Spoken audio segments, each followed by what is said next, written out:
It happens all the time. How to make a decision whether you should head to the airport or not, pack your bags or not, cancel the ticket or give it a go. There is always this uncertainty where if a flight is cancelled, you could be eligible for a full refund. However, if the airline operates the flight and you don't show up, you forfeit the chance for a refund. In this video, we share our experience on how we make out if a flight is likely to be cancelled or not. Even though not 100% accurate, these will at least help you to make a studied decision.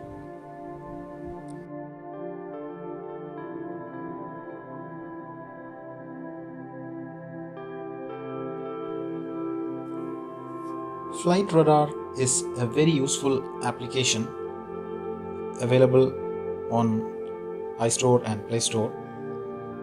Now, let us show you how to use this. It shows live data of aircrafts flying all around the world. So there are several options to search for. One of the common way is to find your flight by route. Let's say we type in the airport code, but you can also just type the city name and we input Dubai and search for the flights, and now it shows all the flights which are available in this route. Now let's go for EK96.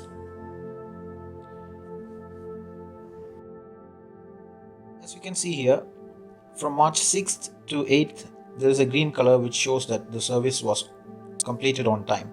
But after that, it is all gray color, which means that the status is not clear. So in most cases, this flight did not happen. Otherwise, if there was a delay, the delay can clearly be seen here. Now, this works for airports as well. You can just search for a certain airport. Let's go for Frankfurt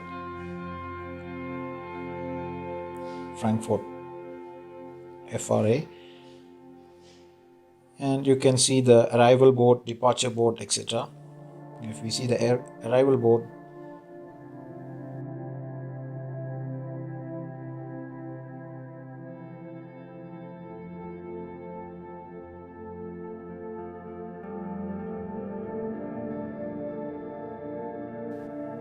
if we look for, let's say, this particular aircraft, we can also play back the flight path, and we can also look at the flight information. This shows this schedule in the past days, so it is all operating on time. If we go for the aircraft information, we can see where this particular aircraft flew to before this particular sector. So sometimes if you want to see if your aircraft is on the way, this option can be useful.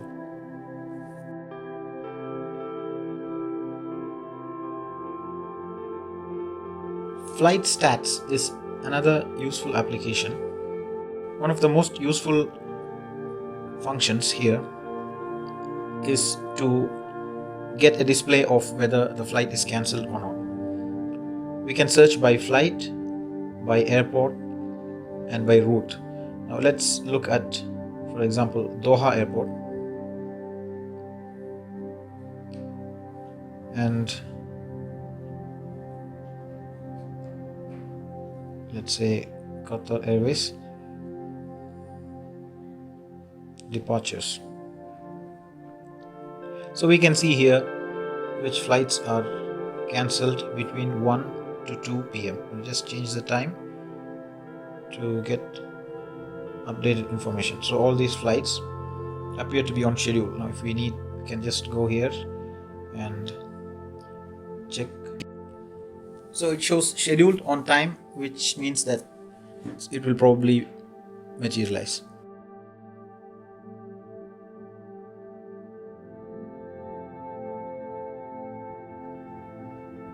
Looking up the airline website is another source of authentic information. And airlines would normally try their best to give the latest information. Now let's say we want to know flight cancellations from Emirates. We put a keyword coronavirus as well, and we go for the airline website here, travel updates, and we can see all the information, all the latest information. They have shown that flights have been suspended to the following destinations as of this date, so you can get exactly information here. And also they have some information about fee waivers, etc. And we have tried several other airlines and they do give latest information online.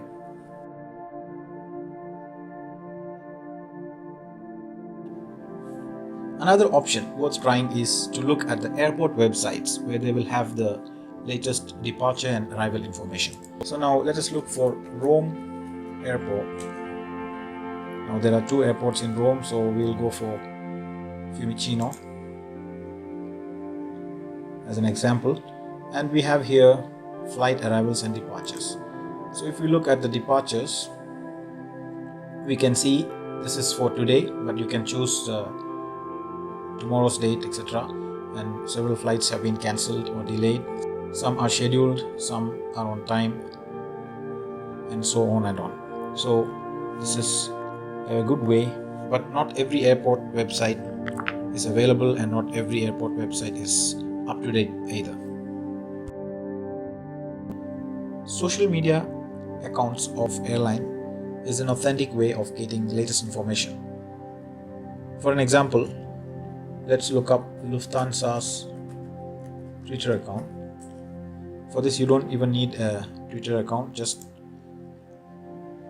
check up the Twitter page of the airline, and yeah, here they have the latest information given in this particular link. You can follow this link, and right here they have all the latest information of what flights are affected, what are still in operation, etc. And this would apply to a majority of airlines' social media accounts like Facebook, Twitter, and so on, depending upon which social media is popular in each airline's location or where you intend to fly from. Now the first thing you should make sure you have done is to have given a reachable valid email address and valid phone contact number when the booking was done in the first place. If this was not done, it is quite easy to update this information. Supposing you booked yourself, just go to the airline website. Let's say, for example, Singapore Airlines. Go to manage booking here, and you have this field where you enter the booking reference number or otherwise the e-ticket number. Both information is normally available on the ticket, and the last name. Go to manage booking and you can find the section where contact details can be updated. Likewise, just to show you a couple more examples, this is Gulf Air. Here you have a link right here to manage booking, which leads you to another page where same thing, you can enter the booking reference number and last name. Now this varies from airline to airline. Now let's see JetBlue. You have My Trips here, where you can manage your trip. So every airline has some option where you can access your details and then input those information. Now suppose it is not possible to update this information, or suppose a travel agent did the booking for you, you can always contact them, or you can contact the airline help center, like for example this chat window or airline contact details, to get your number updated, to get your email updated, so that you don't miss upon the latest information coming in from the airline itself.